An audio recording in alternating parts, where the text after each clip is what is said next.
by the boatload. We both know I put the game in a chokehold. Can't nobody dodge the process, that's a no-no. Yeah, and every time I look in the mirror, I see the man that I always hoped I would be when I'm grown. Every time that I trust in my intuition, I feel it pulling closer like a king to his throne. So leave me alone. Leave me alone. Just leave me alone. Leave me alone.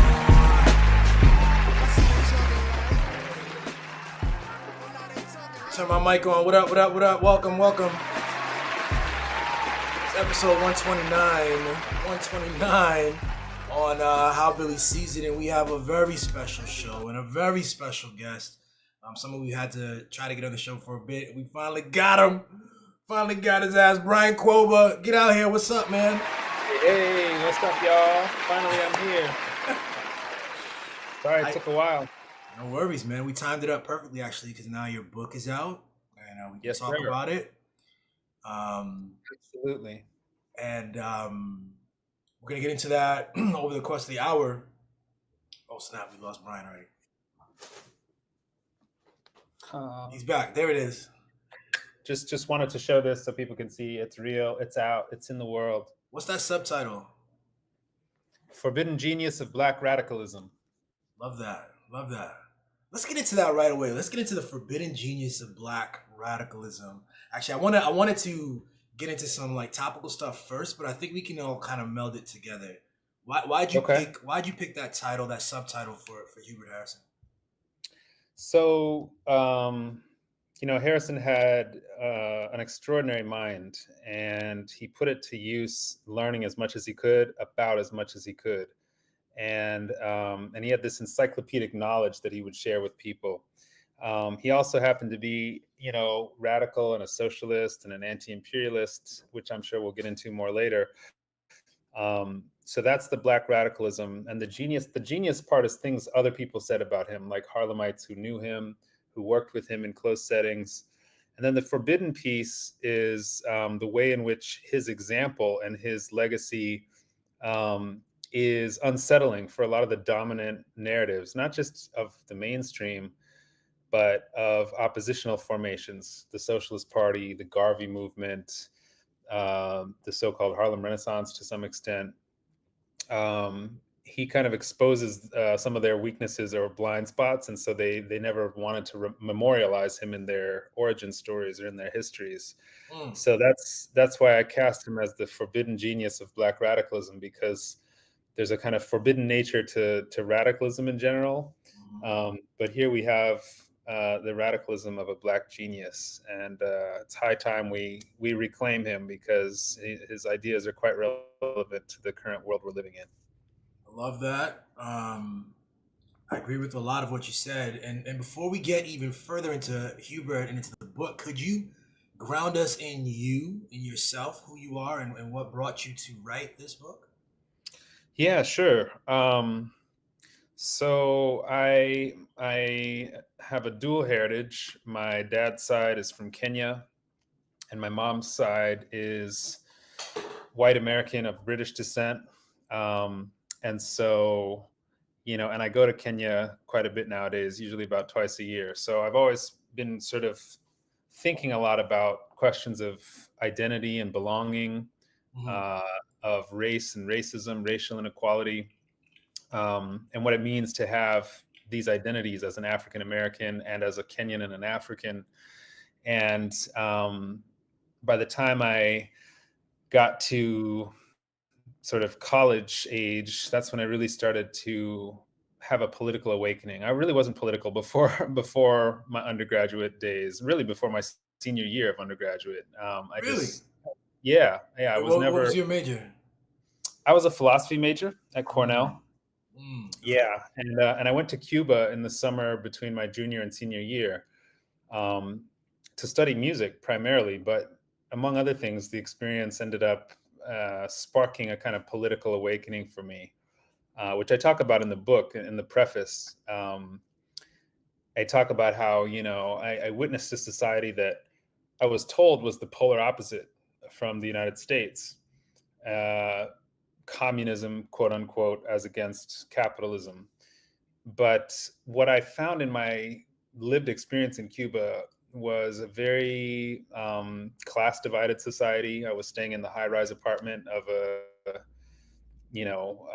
well-to-do family right across the street from shanty town, like corrugated steel dwellings. And I also found it to be racially stratified as well. The poor Cubans I met in the street tended to be Afro Cubans. The rich family that I was staying with was definitely more on the Spanish side of the heritage, the European side of the heritage. And Mhm. so my question was, how could a society that is divided by class and race in these particular ways, like the U.S., be the polar opposite of the U.S.? Right. Um, that question kind of confounded me upon my return from Cuba, and it set me down a path where I would very quickly kind of deepen my political awareness, learning about U.S. imperialism, and reading people like Noam Chomsky and Howard Zinn, and a whole number of sort of Marxist and anarchist and socialist and communist figures and voices. My senior year of undergrad, I joined a socialist group, the ISO, which is now defunct. Mhm. Um, and so, yeah, that's really what the Cuba experience is. What really set off my political consciousness, and I became an activist and have been thinking and learning and growing and rethinking things pretty much ever since. Yeah. Interesting. Yeah. I attribute. I guess I was always, when I say political, I my first job out of school was on Capitol Hill. I was lucky enough to land a job out here as a staffer, but I wouldn't call myself political in that way. I was glad to have a job in this political arena, and yet Mm, my political awakening, similar to yours, or it came, 3 years in. It was the Iraq War, and I started to read those same books, the Noam Chomsky and the Howard Zinn, and mhm. um, become familiar with that. So then after that, why? Tell me more about sort of Hubert, because as we talk about history and we read about these political figures, whether it's socialists or all these traditions, Hubert Harrison sort of gets lost. And why do you think that is? Yeah. Well, Hubert Harrison is, I think, one of the most important and most underappreciated thinkers of the 20th century. Um, he pioneered a secular, what we now might think of as a secular Black Marxist kind of politics, or secular Black socialist politics. There were Black socialists before him, but they tended to be Christian preachers, people like, Reverend George Slater, um, George Washington Woodbey, and his wife Annie Woodbey. Harrison was a free thinker, so he was very skeptical of Christianity in particular, but of religion in general. And he built the first Black-led official party formation within the Socialist Party, which was the Colored Socialist Club in Harlem, around 1911, 1912. And he also wrote a series of articles basically analyzing the relationship between race and class in US history through a kind of historical materialist frame or a Marxist frame. And these were pioneering things, both at the level of theory for a Black socialist to do in the party, but also in practice, to build and recruit, Black Harlemites into the party. And he quickly became the threat of a good example, to use a Chomskyan phrase. Um, and so, I think what ends up happening, to make a long story short, is the white middle class moderate party leaders persecuted him and essentially drove him out of the party. Harrison being, a Black and Mhm. working class, and radical figure in the party. You And said as the a result, party. I'm sorry. You said the party. You mean the Socialist Party the Socialist Party. of sort of the national construction of a socialist party, or something local, or So the Socialist Party of America was a national level party. In the early 20th century, it was really its heyday. When people like Eugene Debs were running for president on the Socialist Party ticket, he won, I think, 6% of the vote at the height of his popularity, more than any other socialist candidate has ever won running for president. right? Um, but but yeah, Harrison was part of local New York in New York Okay. City. Right. Yeah. So he was part of the local branch of a national organization. And what I was going to say was that because although he made incredible breakthroughs both in theory and practice as a Socialist Party Black organizer with a national profile, um, because he clashed with the leadership on the race question and trying to get them to take Black workers more seriously and devote special attention to the special oppression that Black workers faced, especially in the Jim Crow era. We're talking about lynching, disfranchisement, segregation, so on. They couldn't hear that. They couldn't really handle that or grapple with that. They couldn't grant the Negro question the same type of respect, humility, and autonomy that they granted to Poles and Latvians and Finns and so many other ethnic groups that had their own associations and spaces within the party. Yeah. And so yeah, Harrison leaves the party, and they do very little to remember him or to write about him subsequently, right? There's a kind of white blind spot that he's confronting in the party, the way in which, the vastly majority European organization didn't really have the concern for racial oppression that he was trying to get them to take up. Right. And so basically that same white blind spot you find reappears in the historians of the Socialist Party. That is, the historians and the people who write these histories then take their cue from their research subjects. Mm-hmm. And if their research subjects have a white blind spot, then oftentimes you find it cropping up decades later, Yeah. way that the stories are told about it. Yeah. Huh. You mentioned. I guess I do want to know more about what he did after he gets maligned in this way.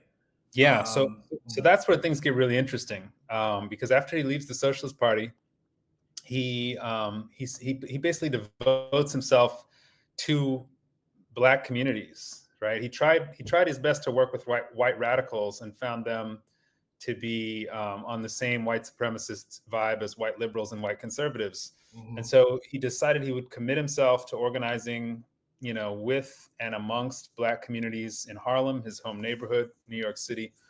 And he founds the Liberty League in 1917, which is the first time you have a sort of mass-based, activist-oriented organization that includes Afro-Caribbeans and African Americans in the same organization, with a race first. Well, initially it was Africa first, but it becomes a race first sort of political framework, which then Garvey then takes up, because when Garvey comes to Harlem, Marcus Garvey, he joins Harrison's Liberty League, and he receives a whole number of trainings and strategy and tactics that he uses to reimagine the UNIA, his Universal Negro Improvement Association and African Communities League. And he uses those ideas from the Liberty League, the race first ideology, the mass movement orientation, combining Africans and Afro-Caribbeans and, in the same organization, to grow the UNIA into the largest international organization of African people in modern history. Something that would not have been possible without these kind of decisive elements from the Liberty League that Harrison established. That's awesome. I want to say, first off, the two organizations you mentioned that he established, both names are fantastic. Just as a marketing person, the Liberty League. What was the other? The other one was colored. Yeah. So Harrison's was the Liberty League of Negro Americans, and then Garvey's organization was the Universal Negro Improvement Association and African Communities League. That's right. So that one's a bit more. That's one's a bit more wordy. The Garvey one, but you mentioned. Yeah, Harrison had another one though. You mentioned that it was like a colored something, colored. The Colored Socialist Club. The Colored Socialist Club was a socialist party formation in Harlem that was designed to do outreach to Black workers in Harlem and appeal to them on the basis of the special oppression that Black workers faced. Right. Okay. Mm-hmm. Now, what would Harrison, like? There's so much going on today. It's 2025. Mm-hmm. The race question is different. It's no longer the Negro question. I imagine, we have a different thing going on. What would Hubert potentially tell us today, or what can we learn that's relevant in this moment? Yeah, that's a great question. So one of the things is I've kind of alluded to it already, but I'll just say again, the way that he combined many radicalisms into a single kind of frame, right? So there's the class radicalism of being a socialist, being anti-capitalist, right, Yeah. fighting for the rights of the working class. There's race radicalism, which is the kind of Liberty League, kind of Black nationalist or Black internationalist, or if you like, Pan Africanist politic, right, about Black liberation. And then there's also religious radicalism, which, as I mentioned, Harrison is a free thinker. He believed that Christianity still enslaves the minds of those whose bodies it long held bound. And he lamented the fact that Black communities, because they were so Christian, tended to be conservative when it comes to some of these questions. And so he really tried to get people to see beyond, the kind of religious dogmas that told Black people that, oh, life will be better in heaven, right? And therefore you should be content or put up with suffering now. Still All these, relevant. right, still very, very, very relevant, right? I mean, Harrison's position was basically the church is in league with the capitalist system to dupe and exploit the workers of the world. So all of that to me is very relevant, given that we're still dealing with capitalism, we're still dealing with racial oppression and white supremacy and anti-Black, violence. We're still dealing with religious dogma. I mean, you just have to look at the Middle East to see that. And Harrison was a staunch anti-imperialist. I mean, this is perhaps, one of the most glaring ways that Harrison is still speaking to the present, given all the imperialism that we see in the world. The U.S. Taking us on a path to World War III, which we can talk more about. The wars that are flaring up in various different places, the conflicts, the wars. These are all almost all the product of imperialist interventions and designs on particular regions. Mm-hmm. Yeah. Oh, one last thing I want to say, by the way, Yeah. which is also very relevant from Harrison is.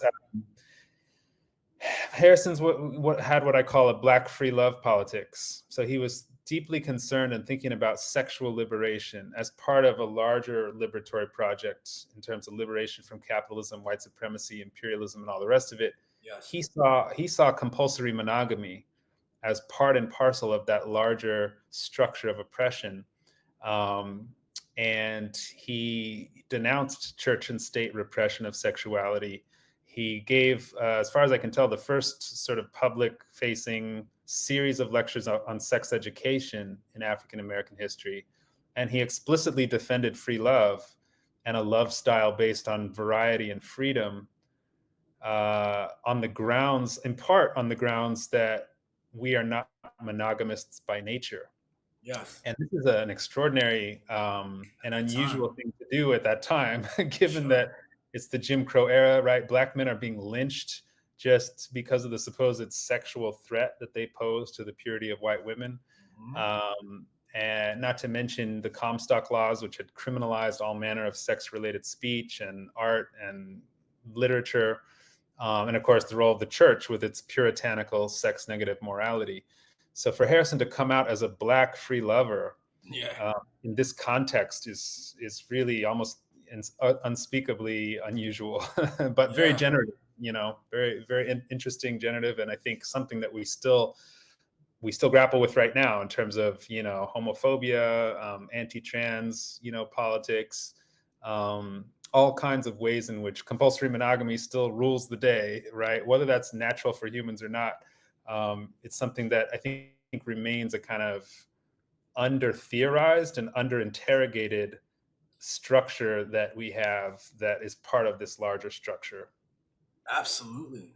What I'm hearing from you describing Hubert Harrison and all of the different facets and the ways that he was challenging orthodoxies, across all of these, just his being, every fiber of his being in a way, and he was brilliant enough to sort of articulate these things. But it sounds like in a world that was so topsy-turvy, absurd, right? Absurd with all of the puritanical stuff you mentioned with Christianity, with the racism, all of the oppressions that he was dealing with.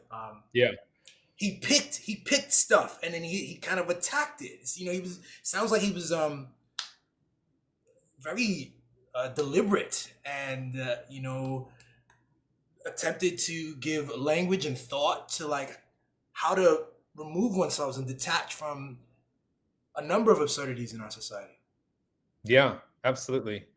Yeah, and that's part of the price that he paid in terms of whether or not he got memorialized or would be in history, right? Yeah, Because if you challenge the things that people hold dear, whether that's capitalism or the church or so-called Western civilization around the world or whatever it is, you run the risk that people aren't going to want to remember you in history. And I think Harrison suffered that fate. That's why so many people don't know about him, right? Is that he was kind of written out because of his radicalism and his fierceness and fearlessness.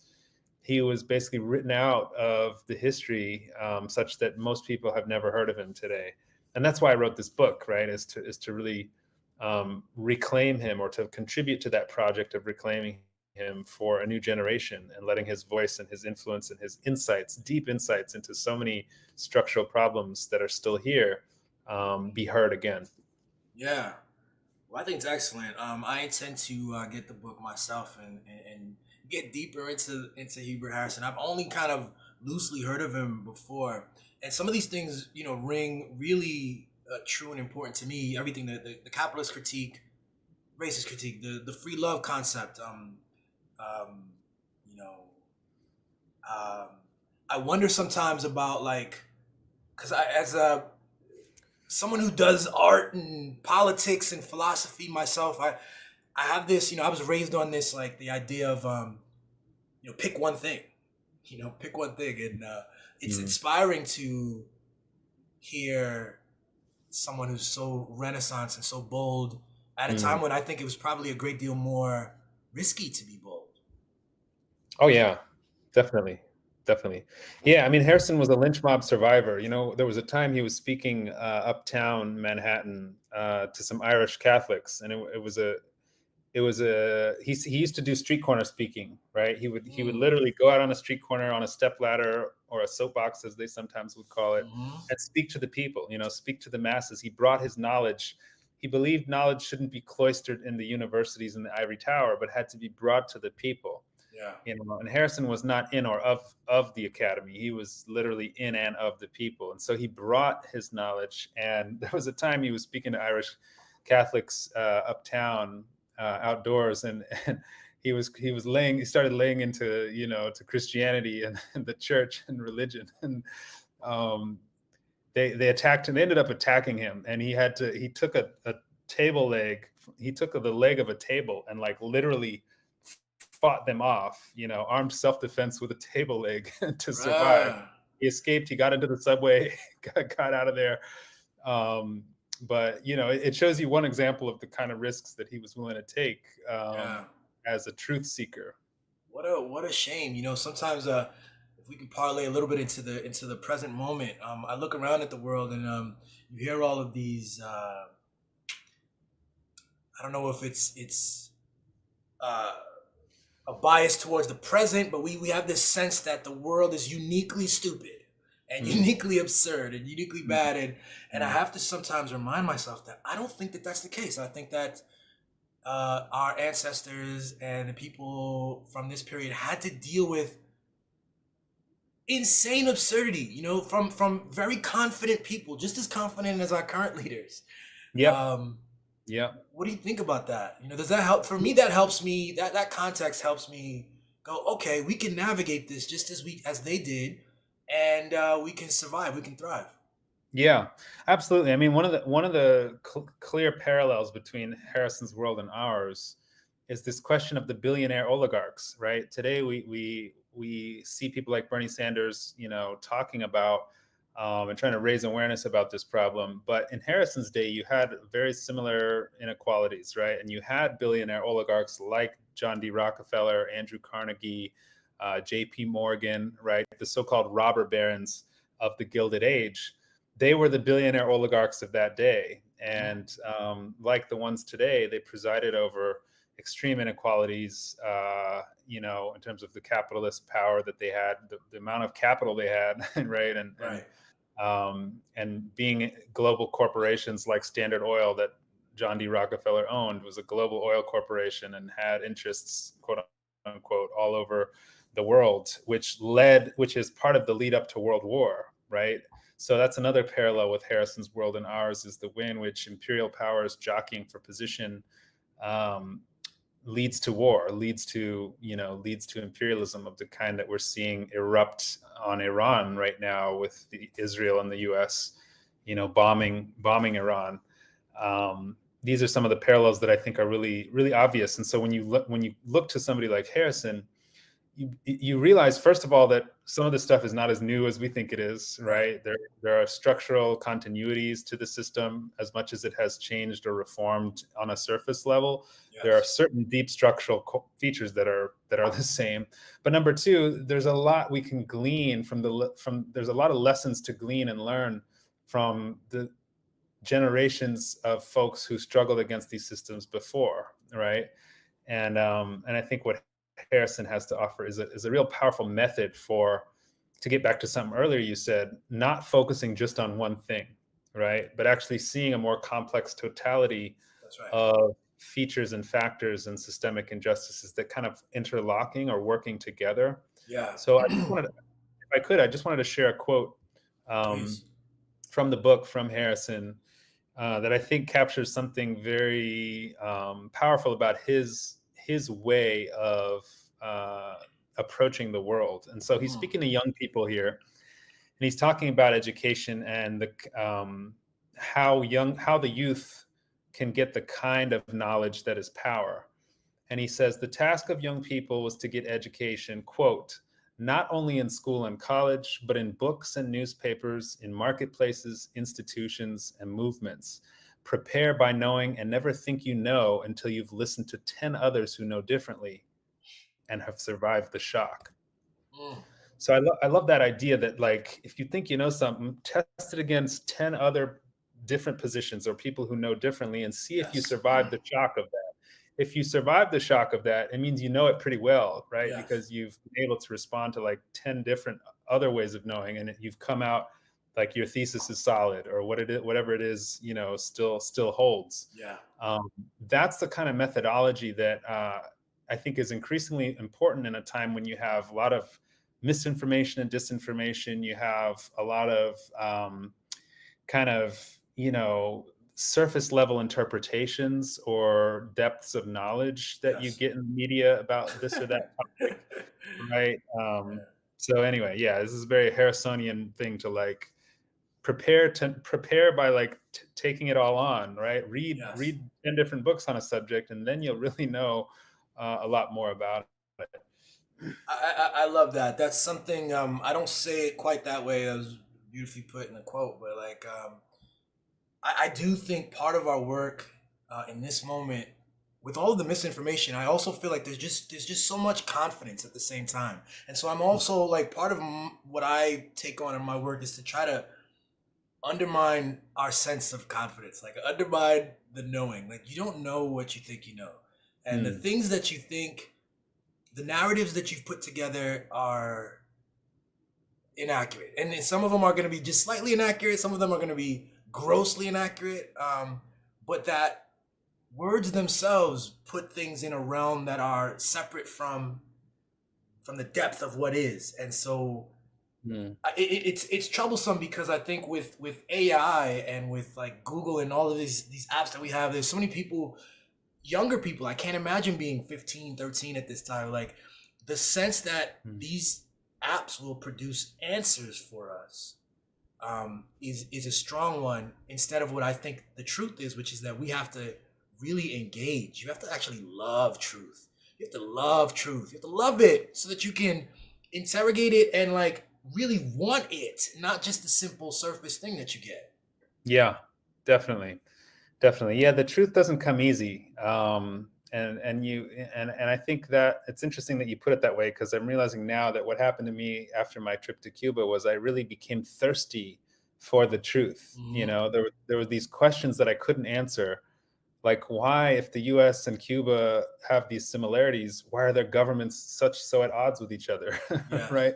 Why 10 years after the Cold War, at that time it was about 10 years after the Cold War, why is the US still so hostile to Cuba? Yeah. These were the kind of questions that I couldn't answer with the political consciousness that I had at that time. And they Yeah. made me hungry, and they set me down a path of really wanting to know, right? Wanting to love the truth and fight for it, and like fight to get to it. Yeah. I think that's as critical now as ever, as for all the reasons you just described. And Harrison is a great grounding wire for this sort of project of truth seeking, because he applied this method that I mentioned himself. He tested Yeah. his own ideas and his own beliefs and his own thoughts against 10 or more others that knew differently. And he used that to refine and hone and shape, what he understood and how he understood the world. That's key. It's, I won't say it's a lost art. I don't know if it was ever a prominent approach, but it's certainly a great tool that I think we should all take up. Can we talk a bit more about? I want to get into a couple of things, but I want to talk about, let's say, the Cuba example, for instance. Like you talked about that experience, and you've mentioned different like socialism and capitalism and anti-capitalism. Yeah. I was a ISO member for a few years. Here in DC, I used to attend meetings, and just around the time things got crazy and it disbanded. And when I look around the world now, not that I think there was a time when I was a lot more certain about what the world needed. Like I had certain about what, socialism was and communism was. And I find myself in this moment certain that imperialism and capitalism is killing us all, even more quickly as every moment. But do you feel that you've gone through any growth in this place, or any transformations where I'm less certain about? We haven't even mentioned what Chomsky would call libertarian socialism or anarchy. What is needed? What would Harrison? I mean, can you even tell us what Harrison might think, or what do you think, Brian? Yeah, well, one of the other things that I wanted to mention, and you've reminded me about, is I think oftentimes when we become politically conscious, especially when we start to radicalize, we want to tell the world, or we want to take action on it, and that's great and that's important. But also there can be a kind of arrogance that can come with that, because if you kind of wake up from the matrix, so to speak, it's easy to look down on people who've not yet done that, right? And that can cause a kind of elitist or arrogant type of attitude in politics. And I think the left has been guilty of this quite a bit, actually, in the US. So the antidote to that is radical humility. And this is something that Harrison really offers. A perfect example of where he offers this is in how we relate to Africa and African people. Harrison, at a time when they had put a Congolese man named Otabenga in the monkey house section of the Bronx Zoo on display, right? This was the time when right next door in Harlem, Harrison is already identifying himself as an untamed, untamable African. And that's such a beautiful formulation, because it speaks to the ways in which he was an anti-colonialist, that he was for Black and African liberation, but also his humility. He said we need to not see what it is we can teach Africans, but see what they have to teach us, because they have much to teach us. In other words, the whole train of thinking about Africa up to that time, which was, we need to civilize the native Africans and Christianize them, right? The colonizers would say that to justify colonialism. But some of the Pan-Africanists would repeat the same line, right? Like Marcus Garvey in the UNIA saying one of the objectives of the organization was to civilize the backward tribes of Africa.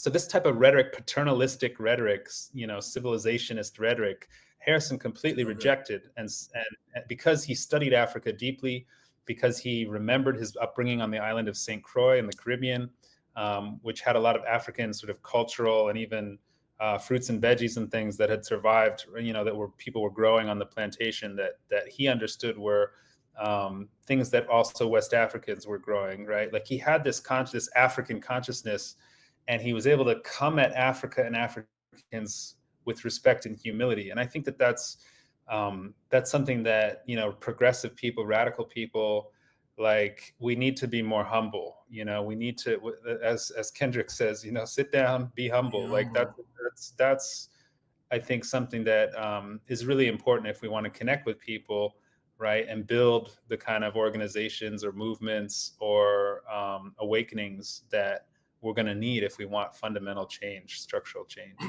Yeah, I fuck with that a lot. I want to reply to that, and then I want to ask a question about Pan-Africanism broadly. But my reply to that is this: that I value, and I think he's 100% right. I think you're right that humility is a virtue.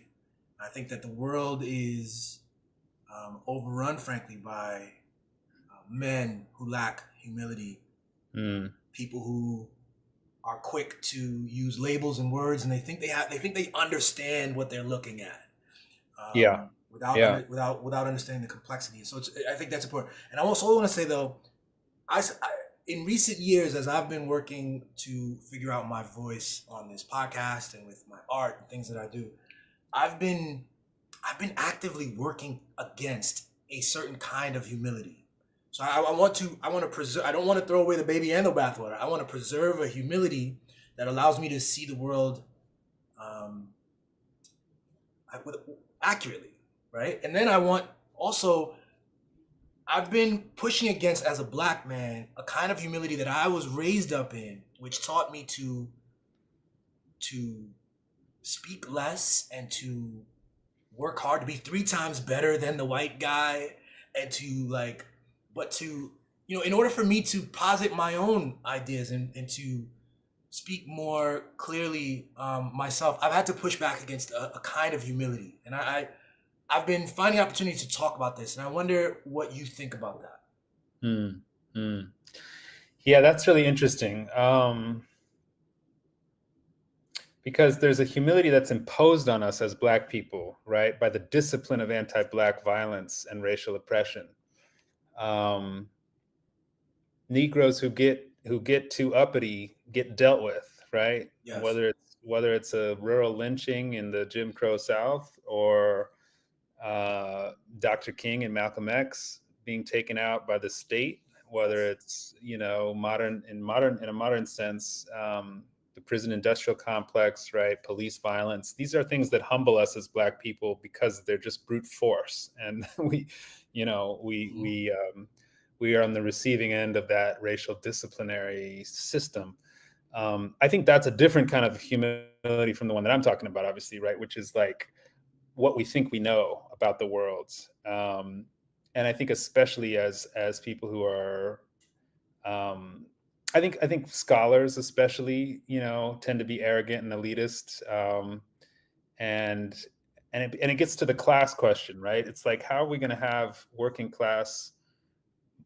class movement worthy of the name if if so many of the people who desire that are not humble enough to like bring that message in a good way and in a humble way and in a respectful way to working people? You know what I mean? And Bring so it and be a part of it.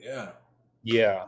So I think, correct me if I'm wrong, but it sounds like the kind of humility you were fighting against is the one that gets imposed on us, right, structurally. Yes.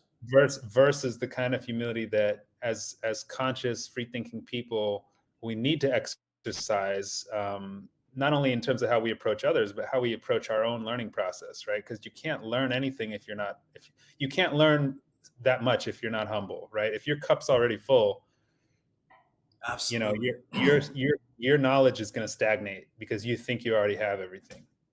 That's exactly right. Yeah, it is a different humility. It might need a different word, but right now that's the word I have there.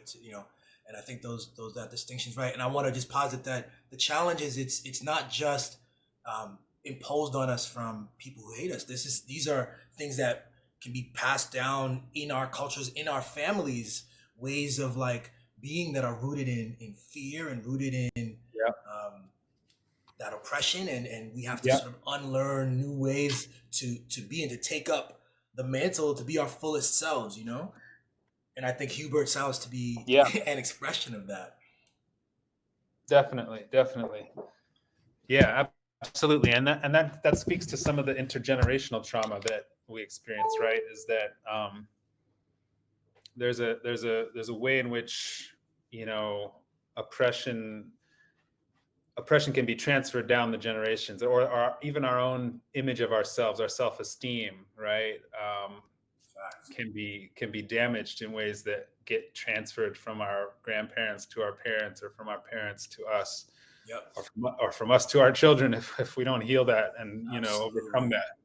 So, Absolutely. yeah.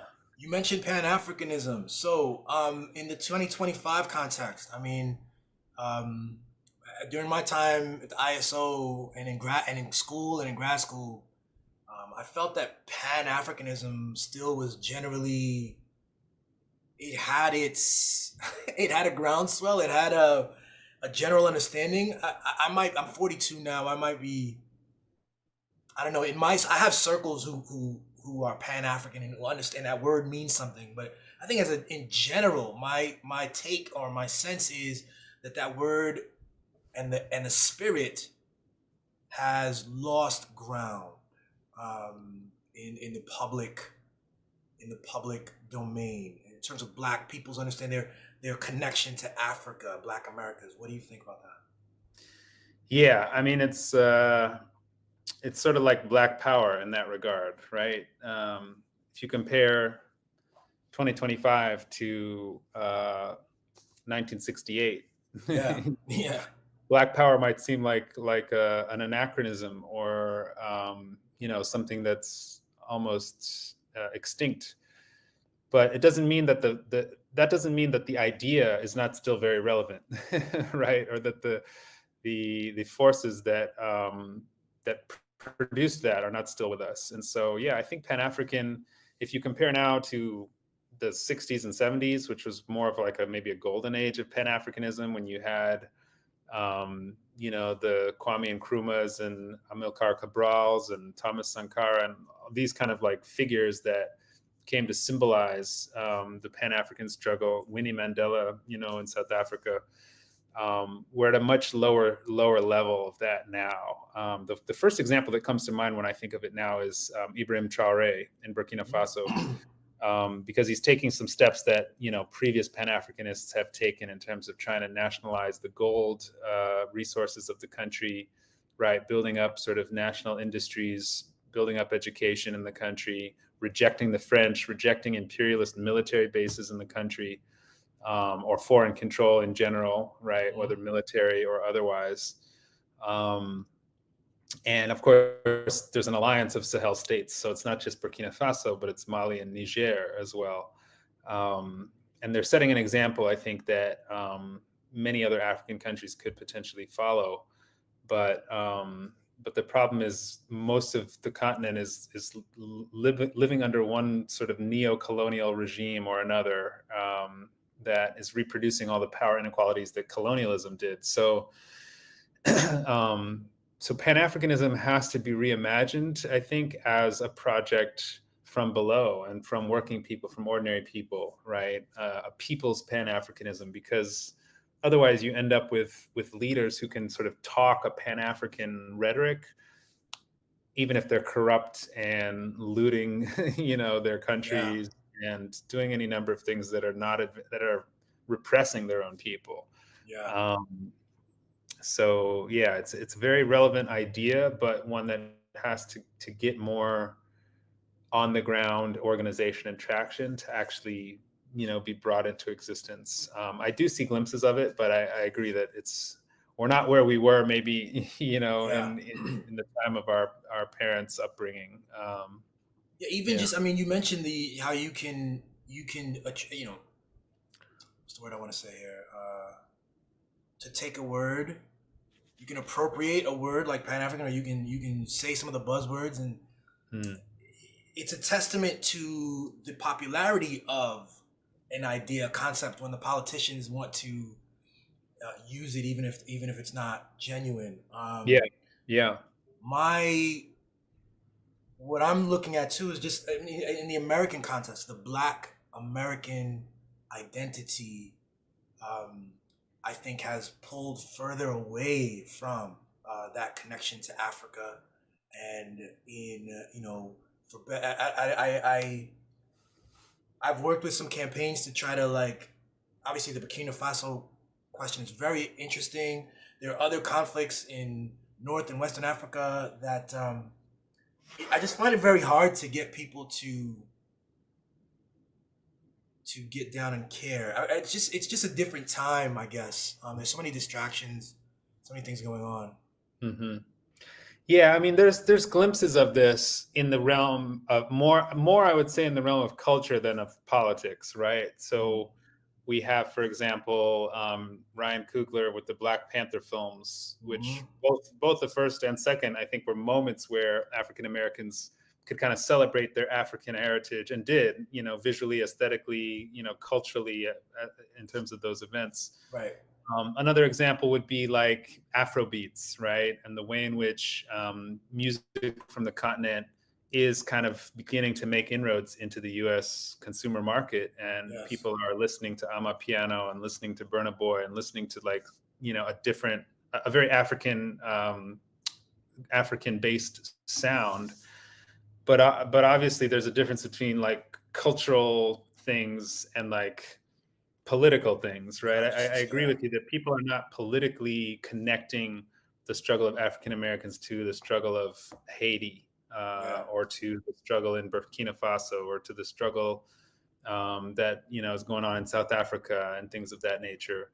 But I think the potential is there, because again, in this day Definitely. and age, consciousness can move faster because we can get information about situations if we want it, right? If we're Right. curious, if we have an eye towards thinking critically, we can actually learn whatever we want.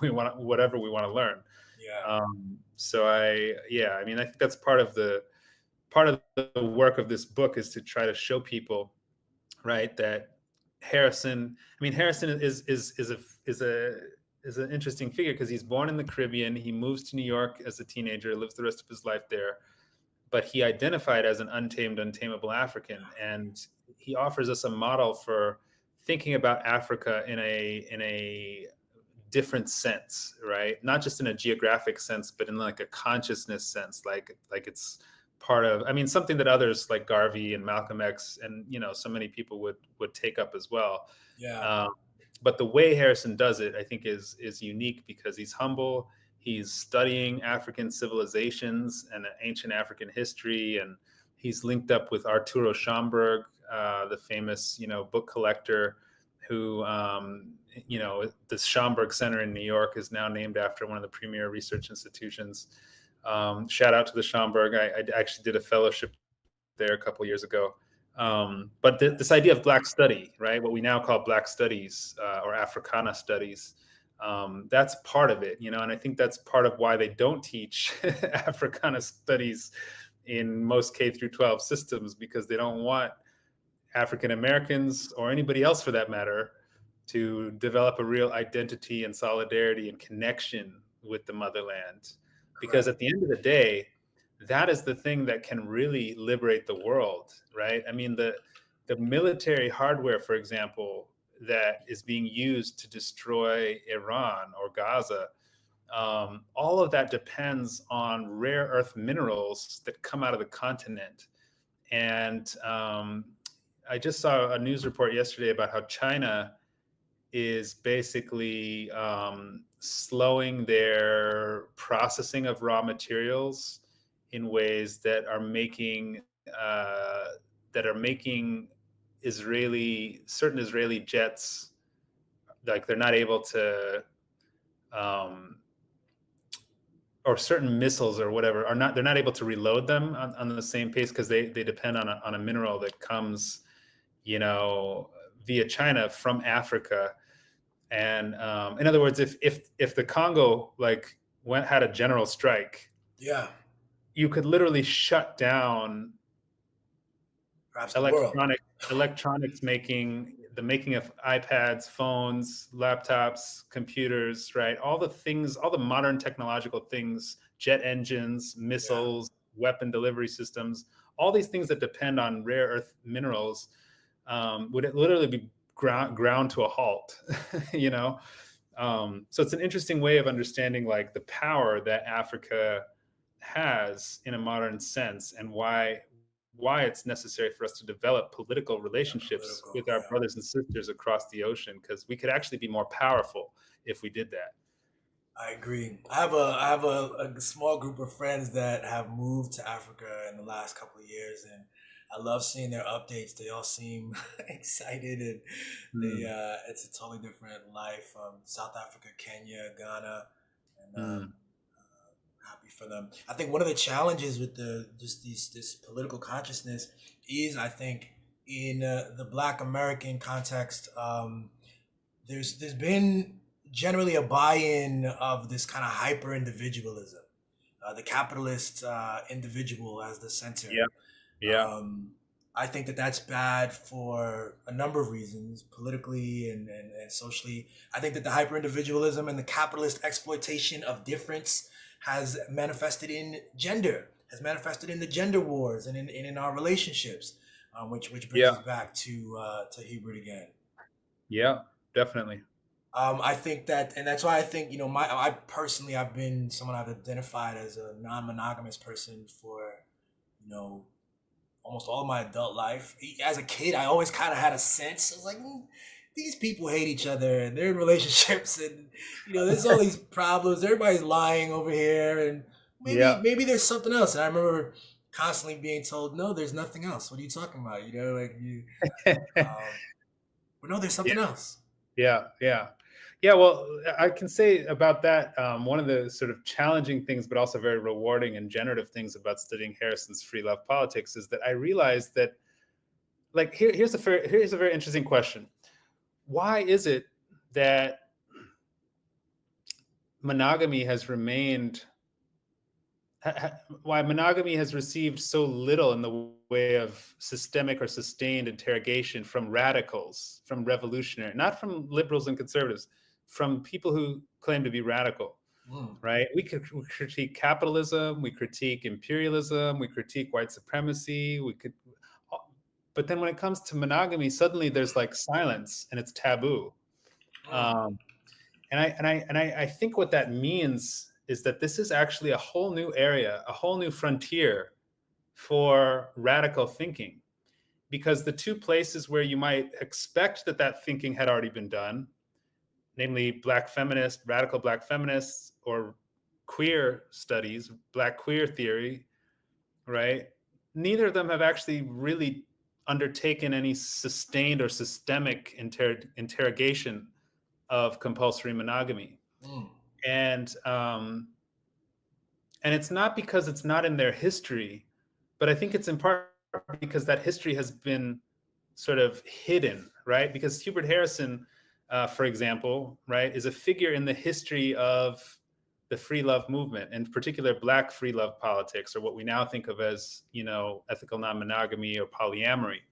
Um, but even the the white women's movement had free lovers, like Victoria Woodhull, for example, who was the first woman to run for president of the United States, right? Someone who was active in the first International Working Men's Association, Karl Marx's organization, which expelled her in part for her free love politics. Um, Mm. like there are figures like this in our history, but we're denied access to them because they're too subversive, It's too or threatening. they were too threatening, right, to the mainstream narratives. Mm. Um, and then as the history gets sort of uncovered, we peel back more and more layers. So we had a whole period of studying the Harlem Renaissance, so-called Harlem Renaissance, for some decades before people were really even that comfortable talking about, as Henry Louis Gates put it, that the Harlem Renaissance was as queer as it was Black, right? Mm. In other words, that there was a massive amount of queer sexualities being engaged and experimented with by the creatives and the artists who were producing all this sort of exciting novels and poetry and plays and paintings and so on. But we still haven't, even if we're in that frame, we still haven't gotten to the non-monogamous sexualities, because queer is coded as same gender loving, as opposed to anything to do with monogamy or non-monogamy. So I'm building on the work that other people have done, but also deepening the conversation in ways that I think are really generative and important, because when we reclaim a Hubert Harrison or a Black free love politics from the 1910s, it's like, That's imagine, crazy.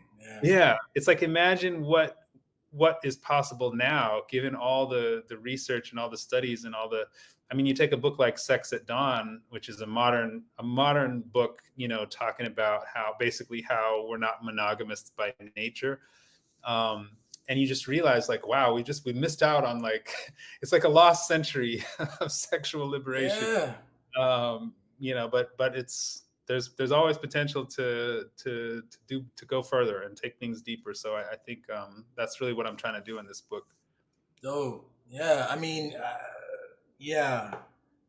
I will learn more myself when I'm gonna get in the book, but what I'm hearing in some of that, like you're saying, like Hubert being marginalized in part for his sexual politics. You mentioned another woman similarly. I find that, and you say, like, why hasn't the radical left taken some of this stuff? I think that it speaks to kind of Hubert's fullness again, that he was like holistic, like he was like, I'm here, we're gonna tackle the full thing, let's get into it.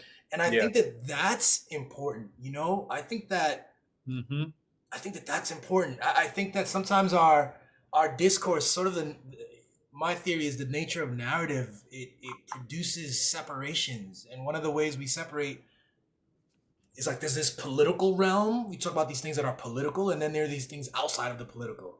And of course, that's wrong. Everything is political somehow, even down to not just free love, but like the family structure, the idea of the nuclear family. So, but these are things that can get lost in the wash. And I think, like you said, they might be so, again, this thing we call political, we allow ourselves to, like, have a battle in the political realm. This stuff exists outside of it, and it's almost like it's so taboo to begin to question. It's too subversive somehow. Yeah, but isn't that so telling, right? Like, it's not taboo. It's not taboo in the same way or to the same degree to talk about, a queer politics, even a Black queer politics, right? And to me, that like that's a very telling fact. Like, queerness is to some degree been normalized, right? Or we've broken down some of the structures. We've broken down some of the taboo against that, though by no means all of it. Sure. But compared to this question of monogamy, like, we're on it's a whole different question. The thing, right? yo. So And what it's, does so again, what does that tell us? That radicals and revolutionaries are still basically on the starting line. Like, we're basically on the starting line when it comes to a real critique or interrogation of compulsory monogamy. And let me say, by the way, about this, just for people who are unclear about what I mean or why I say that, there's a difference between monogamy, which is just one of many options or formats where two people decide to relate to each other exclusively, right? There's a difference between monogamy plain and compulsory monogamy. That is, making this thing compulsory for everybody, this particular format, this particular way of organizing one's romantic or sexual life, and imposing that on the whole society, which is what the church and the state and the sort of larger culture have done, right? That is what's at issue here, right? It's not a critique of people who choose to relate to each other monogamously. Right. This is a critique of the systems and forces that make that particular form of relationship the only acceptable format for romantic and sexual life. The only acceptable format. Then the state, as much as the state wants to pretend to be outside of this, the state creates incentives for the preferred format, and then the society has these ways of bludgeoning you or supporting you, heralding, uplifting this particular format. It's funny because I try to think of what does even a movement for non-monogamy, what would that look like in the political way, the way that um, queer people have fought for their right to be Mm, queer publicly. mm, mm. I find that interesting. Yeah, I mean, I think that there's always been an aspect of queerness that is tacitly Yeah. non-monogamous. So maybe part of what it looks like is the kind of things we see this month, in Pride Mhm. Month, the parades, the marches, these kinds of things that really celebrate the very simple fact that love is love. Yeah. Um, and in some ways, I think the free love movement was inclusive, like included same gender love as well as non-monogamous love, way back in the day, like when it was first kind of getting in the 19th century and early 20th century. But yeah, I mean, it was a totally different context. So obviously our language has changed, our concepts have changed. Everything. But Tinder. It's all there. yeah, we have. But that's the other thing that's really interesting about making this argument now is that we have more books and phone apps and websites and resources relating to non-monogamy or polyamory Mm, or whatever you want to call it, open relationships, than ever before, yeah. right? And more Right. people are experimenting and sort of questioning monogamy, particularly younger people, than ever before, probably. Yeah. So there's a lot of potential to like think in new ways and reimagine what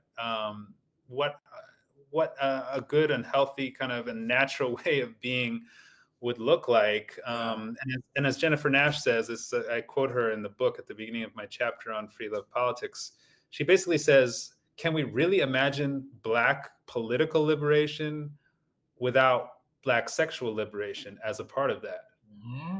Hmm. And that's a powerful challenge because it means if we're committed to Black liberation, then we have no choice but to think a little bit harder about how sexual liberation can and might and should fit into that. I love that. I've had you for an hour. I want to say one more thing, and then I want you to reply to it, and then do a plug, and then I'll let you have the rest Okay. of the evening. But I love that because it relates to, again, my theory on just the need for holistic approaches to things. I'm talking on a level that I can't, like, it's hard to even describe what I'm aiming towards, but we're talking about our minds, we're talking about our bodies and our spirits, let's say. We're talking about our psychology and our identities. So for instance, like that quote you said, how can you have Black liberation without, like, this idea that these things are separate, you know? Yes. And so Yeah. I say this to, like, some of my friends. I grew up in New York, as a Black man who masculinity necessitated wearing dark colors, wearing black. We didn't wear black. We didn't wear pink growing up. I remember when I got my first earring, my uncle had some questions and other stuff. Um, and I Right. go, as a 40-year-old man, I have friends who are still in that black color scheme. Like, this. Yep. Yep. I say to them from a place of love. I say that you have the right to wear anything you want, but that if you have this concept in your mind that blocks you off from the entire color spectrum, it's just an idea in your mind that tells you that in order for you to be an appropriate presenting man, that you have to discard all of these things. Then know that it's not just in fashion. This Mm. block, these Yeah. rooms of unaccessible power and expression, and it's not just related to the shirts you're wearing, man. Like, that's coming out in your relationships and your capacity to see whatever business opportunities Yeah. and Yeah. partnerships and Yeah. and what is possible. So what do you say to that? I totally agree. It's an all-encompassing thing. I mean, it's interesting that you mentioned the color spectrum, right? The cutting off from a color spectrum, which on one level I was thinking of like the rainbow colors, the rainbow flag, right? Hmm. Having like Hmm. a sort of queer positive outlook on the world, even if you yourself do not identify that way. But it's a similar thing to like white supremacy, right? White supremacy is cutting itself off and thinking itself is superior to the many peoples of color of the world and all the cultures and languages and traditions and knowledge systems and so on that go into that. Yeah. And so, yeah, I think you're absolutely right. When you have a blockage in one area, chances are that that's both a reflection of blockages in other areas and also a contributor to them, right? And so I couldn't agree more. I think, part of how we get free is looking at all of the ways in which we're not free, because no one's going to get free unless we all get free, right? So if there's one aspect of us that is blocked or that is suppressed or that is not free, any liberation project dealing with other stuff is almost dead on arrival, because it will eventually reach that weakest link in the chain, so to speak, right? Or that unfree link in the larger chain, which will shut everything down. So yeah, I really agree. Dope. Yeah. I'm glad we had this talk, man. Brian, thanks for coming on, bro. You're welcome. I really do hope we can do it again, man, in maybe a couple months, as things maybe get into some more topical stuff, because I know you have a lot. I think your insights are valuable, man. Absolutely. And I hope to see you when I come to the DMV next month. Hell yeah. I'm going to be speaking at Red Emma's on July 31st in Baltimore. I'm going to be speaking at Sankofa Books in DC on both those places. I'm speaking at Red Emma's July 26th. Okay. Sankofa Books July 31st. Okay. And then also Busboys and Poets in DC on August 3rd. Oh yeah. So a couple of chances for DMV folks to plug in, and yeah, man, would love to talk to you more, especially after you've read the book. I don't know, you might be able to read it between now and the end of next month. But either way, I would love to come back on the show and chop it up and get in deeper once you've had a chance to engage with the work yourself. Definitely, let's do it. I'll see you at Red Emma's. Any final words, any plugs on where to get the book or anything else? Yeah, sure. So people can check out my website, briankwoba.com. That's BRIANKWOBA.com. There's a lot of information there about just me, my scholarship, my publications, and whatnot. The book, the most affordable way to get the book is directly from the publisher, which is University of North Carolina Press, UNC Press. If you go to uncpress.org, you can search my name or search Hubert Harrison. The book will come up. And there's a discount code. If you type in 01 Social 30, you can save 30%. Yeah, 01 Social 30. You can save 30% at checkout. And I'm happy to send that information to you if you want to post it, in the description of this podcast or what have you, so that folks can get the information. Will do, man. That's what I'm gonna do, Brian. Yo, thanks a lot. You're welcome, man. Appreciate you, man. Enjoy the rest of your night, man. I'll talk to you soon. Thank you. Thanks for having me. Thanks, have a good man. one. Peace. All right. Take care, Billy.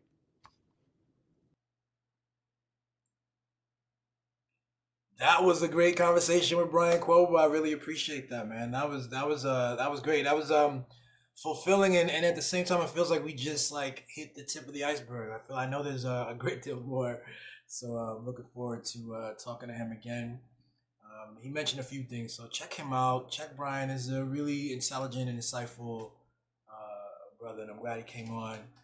And I'll let you go. I'll see you next time on How Billy Sees It. Jesus, How Billy Sees It. That's just how I see it, yo. Peace.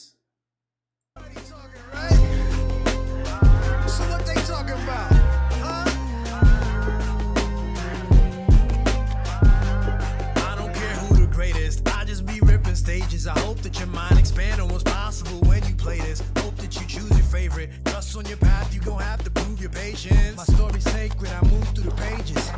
Every time I look in the mirror, I see the man that I always hoped I would be when I'm grown.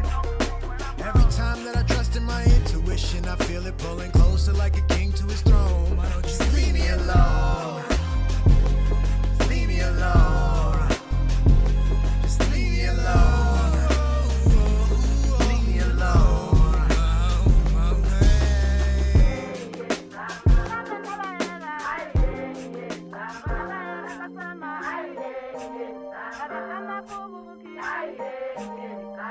Oh, now they talking like everybody talking like.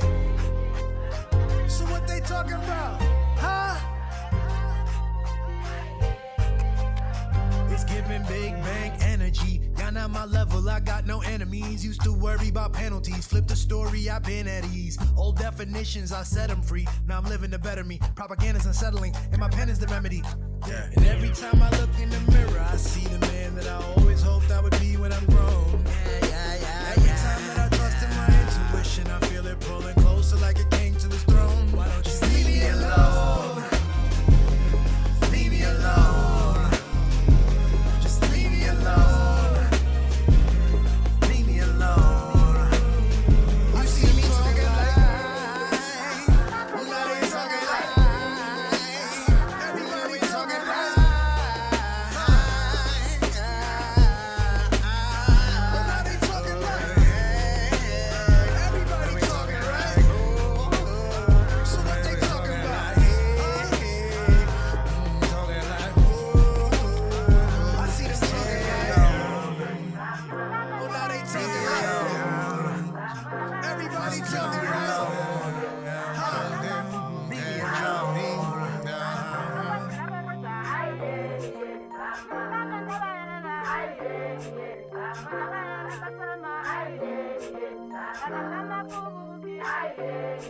I